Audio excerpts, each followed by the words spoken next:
Like, you will feel rewarded, sort of.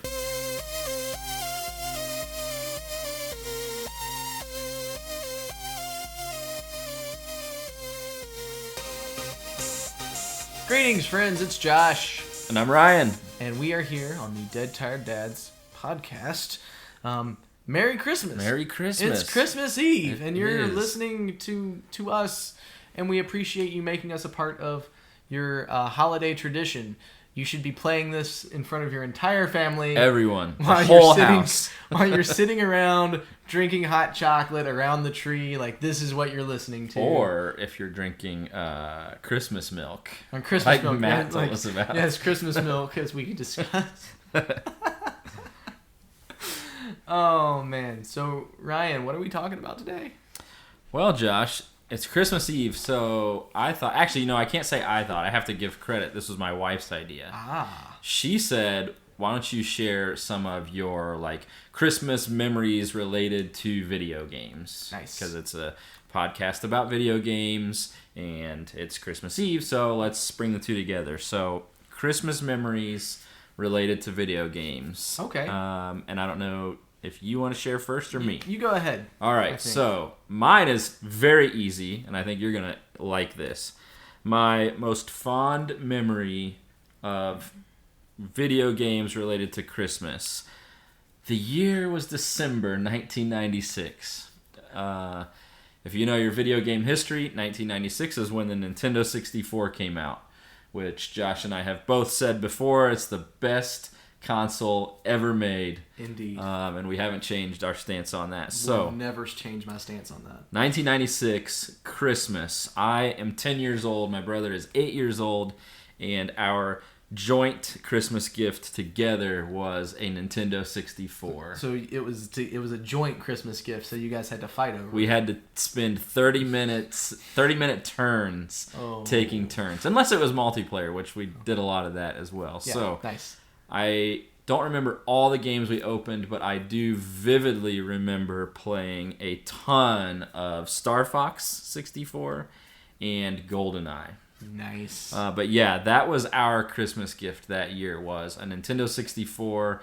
I'm pretty sure we got the Rumble Pack, if you remember the Rumble Pack, which is absolutely. a great accessory. Back when So good. controllers could not fit that Inside it. I know, like, it's they couldn't amazing. Shrink it down to the point and add the power to it to make the rumble happen.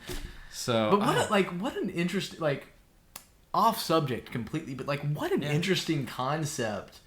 Yeah. Like, to put in that became something that is just like standard now. Yeah, like that idea of the Rumble Pack totally changed video game controllers, because now like all controllers just do it automatically. Yeah. It's internal. Yeah. But back then you had to buy this separate thing and plug it into your controller just to make it vibrate a little in your hand. And just crazy concept. You know, one of those innovations that you don't think about being like a big deal, but like that's huge. And sort of semi-related to that, obviously, remember the days when you had memory cards. Oh yeah, and absolutely. you had to plug those into your either your controller or your console. And like, you know, now consoles are just hundreds of gigabytes. Here, have a terabyte hard drive. Like, boom. Back then it was like, this holds up, like... This is a 512 megabyte memory card. 512 megabyte. And like even before that, like the 64 ones couldn't have been like, you're talking talking like kilobytes probably. Yeah, they were like, small. I don't remember what they were. I don't know the sizes, but you're talking like really tiny like save files that like wouldn't take up anything on a console or a computer today. Yeah. But you would run out of space on those things too. Oh, super quick. Yeah, you're constantly having to back then I wouldn't juggle multiple games at once, because it's like I have to beat this, because if I don't, I have to delete it off of my memory card so that I can play this other game. And that was the other thing, that there were a lot of games that did have internal saves that you know they still lasts, you know, for what, like however they did that, you know, unlike you can go back to like they first started doing that with the NES with like Zelda was the first one that like actually had a thing that you could save, and like they didn't think that those would last for like 10 years, but I think most of them, like, you can still save games on them, which is incredible. Right. But like for the most part, like before you had the memory cards and stuff like that, it was you had to have something like that was internal on the game, right, to save it, and or more common was to have passwords. Right, I remember that you would unlock at and once you died, you'd have to write the password down to get back to where you were with all the stuff, and it would reload. Just that, I mean, yeah. Or like the days of Tecmo Bowl, where after each team that you beat, they gave you a new password, and that was like your password to get back to that point in the season. Yep. So yeah. Crazy how much went into the development of the 64 and how it kind of changed. Oh man, the way that we think about and the way that we look at gaming, and you don't think about the small things like the rumble pack and the data saver. So yeah. More about your Christmas memory. I'm sorry. It's all part of the Christmas memory. The rumble pack, the memory card, all those things. But yeah, I just have this really fond memory of opening that Nintendo 64 with my brother, and then we took it in the other room, and we had like this little 27-inch CRT TV, and we're just like sitting like 12 to 18 inches away from the TV because we're just... Well, because the cords aren't that long. Like a foot long. It's as far as you could get away. So yeah, we're just like huddled in this corner of this room just playing Nintendo 64 all day and most of Christmas break. So yeah, and again, it's the best console ever made. So indeed, how could it not be my favorite Christmas video game memory? So, okay. Well, that leads me into my favorite Christmas video game memory. Was when I don't remember it as vividly as you remember your 64, but I do remember the Christmas that I got my Sega Genesis. Ooh. So my sisters, I've got two older sisters that are 6 and 9 years older than me, so there's a bit of an age gap between us. And they had saved up and they had gotten themselves an NES, and we would all play on the NES. But I had a cousin who had a Sega Genesis, and I thought the Sega Genesis was just so cool. So cool. Like Sonic the Hedgehog was like, he was just awesome. And I love Sonic, and so like I got like that. So when I got that Sega Genesis that Christmas, like I remember there being a sticky note on it from Santa, being like, you have to share. That reminds me of another Christmas memory I have. But anyway, so I remember, having, getting, that was the first console that I got that I felt like was mine. Yeah. I've got my Sega Genesis and playing Sonic 2. Like I talked about on the subscription episode a couple weeks ago, how much I love Sonic 2 and being able to play that on the Switch, because it just, I played that game so much when I was young. So that's, like I said, not anywhere near as vivid as yours, but I was just reminded of another Christmas memory. Yeah, tell it. In which I found a Christmas present early, incidentally, that was for the 64. And we were on vacation. We were actually up here in Kentucky, from where I grew up. So I wasn't at home, but we had a van, and there was this drawer, like this hidden drawer underneath the passenger seat. Yeah. And I had gone out to the car to look for something, and I pulled that open, and inside was Diddy Kong Racing. Oh, yeah. And it was one of my Christmas presents that they had bought for me while we were there. And I was, and I think I had I probably had my 64 with me, and I was playing through Kobe Bryant's NBA Courtside. And I had made a team, like that was at that point in time, with sports games, like they didn't have any like real stipulations on like. Oh no! You could just trade your worst player for Michael Jordan or whoever you wanted. They couldn't get the rights to Michael Jordan because Nike had the all rights to, but Nike the Michael Jordan persona. Yeah. But you could create your own player too, and again, there were no limits on the stats. Overall, so 99. You just max out the stats for everything on that player. So I did that, and then I traded basically. My favorite basketball team was the Bulls, as everyone's was in the 90s. Back then, that's the only team that existed. And so I traded basically every great player that was playing in the NBA to the Bulls. Of course. And like just I went on like this tear of like 120 undefeated. You know, why not, right? Sure. So anyway, yeah. Sort of a Christmas memory, but not exactly. Anyway, so I talked about my Sega Genesis. We're gonna get into our game reviews now, and we're gonna do it a little bit different. What we're gonna do is kind of do a since we're talking about kind of memories, we're talking about retro ish reviews, and so I talked about the Sega Genesis. Ryan, you have a Sega Genesis game. I do. For us, and the amazing thing is, we didn't plan that. No, we did not. But I never had a Sega Genesis, which is a travesty. To this day, I still don't have one. I'm not, as I've mentioned in the past, I'm not the collector you are, but I do have some systems, including a Sega Dreamcast, but I do not have a Sega Genesis. But I do have the Nintendo Switch Online expansion, which comes with some Nintendo 64 games and some Sega Genesis games. Yes. And I recently played one of the Sega Genesis games called Streets of Rage 2. Yes, Streets of Rage. And so this is funny, Ryan, because you don't know this, but that's actually one of like the greatest like Sega Genesis games out there. I'm not surprised because I had so much fun playing this game. It was sort of this thing where we had some friends from out of town. They were staying the night at our house.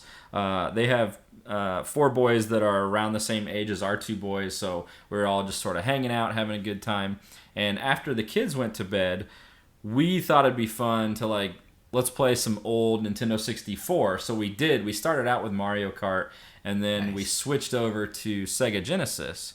And we just sort of were looking through the games and saw this Streets of Rage. So I have no context or background info about this at all. We just thought it'd be fun to play a co-op game. And it was such a blast. Like, we were having such a good time. We were laughing at some of the sort of cheesiness of it. Yes. Essentially, Streets of Rage 2 is this arcade-style beat-em-up game where there's this mafia boss who, I think what happened, according to the story, was he abducted one of your friends and you're fighting to get him back or something like that. It doesn't really matter. Who cares? The real point of the game is you're just walking through the streets, just beating the heck out of mafia cronies, essentially, is what you're doing. And there's just waves and waves and waves of them. And, like, we actually got to a point where we were laughing about how, essentially, these 2 guys were just beating up thousands of people in the street. It's like, this is so unreal, but it's funny. It's fun. And not only, like, beating, like you said, they're in the middle of the city, like, just like walking through the streets. Like, no cops. Like, nothing. Like, these guys are pulling knives. And, yes. Like, you got crowbars and, you know. Yeah, in fact, I the first time an enemy dropped something, I had no idea what it was because I couldn't tell because, you know, it's Sega Genesis 16-bit. And I'm like, is that a knife? And then, yes, my character picks up a knife and just, like, starts stabbing people with it. At one point, I was walking around with, like, a crowbar, hitting people, throwing trash cans. I mean, it was chaos, but it was so much fun. It's this arcade-style 2D walking down the street, beating up bad guys. Yeah. And that's all there is to it. And it's a great game. It was a lot of fun. A great game. And it was perfect for co-op too. Yeah. Like, I know we've sort of briefly mentioned in the past how much like we enjoy playing co-op. It was perfect for that. Yeah, for sure. It's one of those games that like it really is timeless. They actually just released like Streets of Rage 4 recently. Really? I didn't know that. Yeah. I don't know if it's still available. Like, I think it might have been like a limited release thing that they did, but but it's on the newer consoles, and I haven't played it at all. But definitely one of those just classic, easy to play, like like you just get in, you play it, and it's like I said, it is a classic on the Sega Genesis and one that I never actually owned. So like I had friends that had it, and I would play it at their house, but like being able to like that was one of the first things that I played on the Genesis when we got that upgrade to the Nintendo bonus features or whatever. So yeah, love Streets of Rage, and it was so much fun. Yeah, and it's only an hour and a half to beat too. Oh, well, there you go. Can just like, you're with your family right now. Yeah, as most games with turn on the Switch and just beat some bad guys up. Yep. Now I did try playing that game by myself. Like I said, I tried playing it by myself. It could just be that I'm really bad at it, but it's a much harder game. No, it seems like it would be much more difficult as single player. Yeah, so. In fact, one of the funny things that we noticed was, if you're familiar at all with gaming terms, friendly fire is... There is friendly fire on this game. So, like, we'd be trying to, like, punch a bad guy, and we'd accidentally punch each other. And, like... The controls, the way they work is if you walk towards someone and like keep pressing the movement button, you just automatically grab them. So there's a couple times where like we're surrounded by these bad guys and we're grappling with each other. It added to the humor, but no, the game would absolutely be more difficult playing single player. That's awesome. Well, that'll So if you've got the Switch and you've got the upgrade, absolutely play Streets of Rage 2. Yeah, it was so absolutely fun. Play Streets of Rage 2. Good Lord, you have to play that game if you haven't, if it's not something you're familiar with. I want to talk about a game for the PlayStation 2. All right.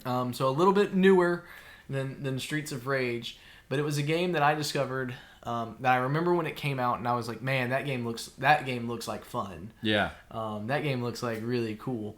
And so when I got my PlayStation 2 when I was a senior in high school, it was one of those games that I had my eye out for, and I managed to get my hands on it. It's called Stuntman. Great game. This is a game that a friend of mine and I, one of my buddies who I play Age of Empires with still, he and I he would come over to my house and we would just kind of trade back and forth, like trying to beat these different levels. So what it is, basically you play this game as a stuntman in like a movie, and you are trying to film these different scenes, and you have to drive whatever vehicle it is you're driving through the scenes and do things a certain way to pass the test of the movie. Now the one of the biggest drawbacks with it is there's no tutorial. Nope. There's nothing just straight into it. There's nothing that tells you like, hey, this is the button that is the gas. This is how you do e-brakes. This is how no, you're just left. So like if you're just getting into it, like it was almost like this thing where we were like, this is impossible because can't play this game. I don't know what I'm doing. Yeah. And so I remember like being like super like really frustrated with like, what am I supposed to do? Like because they tell you literally... They don't tell you anything. Nothing about how, like, you're supposed to accomplish the thing. So it's like this... So it becomes, like, this really repetitive thing. But it's a lot of, like... Once you get the hang of it, like, it is this really... It's a really great challenge, and it is a lot of fun. And I remember just having, like, loads and loads of fun with it. And they did come out with a second one that I own, but I don't think I've ever actually played. Like so many games that I have. So true. Like I have that one, but if you've got a PlayStation 2 and you can manage to get your hands on it, like take the time. Like I would say, like 100%. Like take the time. It's so worth your time. Take the time to sit down and figure it out. If you've got a buddy that you can play with, because like I said, that was the most fun for us. Is like. Oh, like the discovery, like between the two of us, is like working it out and and like kind of remembering. Oh, like there's that there. You have to remember to dodge that way and go this way and do this. But like it has all these rip-off movies that you're filming. Oh yeah, too, of course. That it's a lot of fun. Like the first one that you're doing is like a Dukes of Hazzard rip-off, which is like it's really funny. And there's an Indiana Jones one that you're on a motorcycle, which completely changes all of the controls, which is aggravating. It's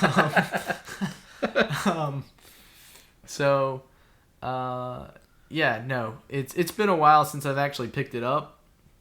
But when we were talking about this was one of the games that like we've kind of talked about doing a throwback episode before, and this is one of the games that I've like that game is just fun. And it's one of those.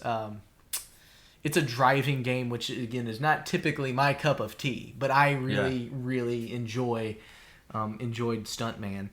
No, so. I vividly remember that game with playing with my brother, and it's funny you mentioned the not being able to. There's no tutorial because we took turns, like I was saying we had to do as kids, and my brother went first, so I got to watch there and I got to sit there and watch him just be frustrated. Not knowing what to do. And then when it was my turn, I had at least a little bit of sort of... Right. Oh, I know what to do now. But it's a great game. It's so much fun. Yeah. And if I remember correctly, I think I am. You don't ever see your character, do you? No. You're in the car the entire time. Yeah, you're in the car or on the bike the whole time. It's not like... There's not even really a story behind it other than you are a stuntman and you are filming movies. Right. And you have to just follow. And it's just fun because you've got these explosions that go off that you have to avoid Yep. You have to set in, so, and in some of them, I think, like I said, it's been a while, but I think you've got time limits on things to accomplish because everything, in a movie is timed. And so, fun stuff. It is a fun game. Fun stuff. So, that's kind of my review of Stuntman and our throwback episode for Christmas. So Merry Christmas. That's a Christmas Eve, and hopefully, if you are in fact listening to this on Christmas Eve, we hope that you do have a very Merry Christmas and enjoy your holidays, or holy days, whatever, and. If you have games, even we talked about retro games on this one. If you've got an old game that you think we should talk about, throw that onto our Facebook page. We'll check those out and see if there's anything that we have or can get that we can review. We love hearing from people, and if you could give us a like, a subscribe, share, comment, review, those things are all incredibly helpful for us, and we appreciate you listening. Have a Merry Christmas, and we will see you in 2022. No, we have one more, don't we? We have one more. Yeah, that's right. We've got a New Year's Eve episode that's coming out next. So, next week, New Year's Eve, and then we'll see you in 2022. And then we'll see you in 2022. Yeah. Bye. Bye, everyone.